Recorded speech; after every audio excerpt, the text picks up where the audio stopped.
wo bí Dr. King Saheed Òṣùpá ṣe kí ọdún Èkó àwọn lọ́pọ̀lọpọ̀ nítorí pé àwọn àgbà ni àwọn igun pépè síbi ọdún náà. Ẹ máa bá wa ká lọ bí gbogbo ọdún náà ṣe lọ nílùú Èkó tí gbogbo kan sí ẹ̀ ń wò ní gbogbo ẹ̀ lórí ìkànnì ọmọ sáyẹ̀nsì.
Come and take over the microphone.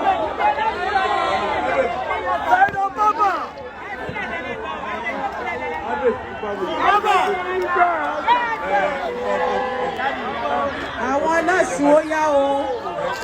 Ó yá ẹ̀yin ọlọ́sùn ẹ gba máìkì o.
go.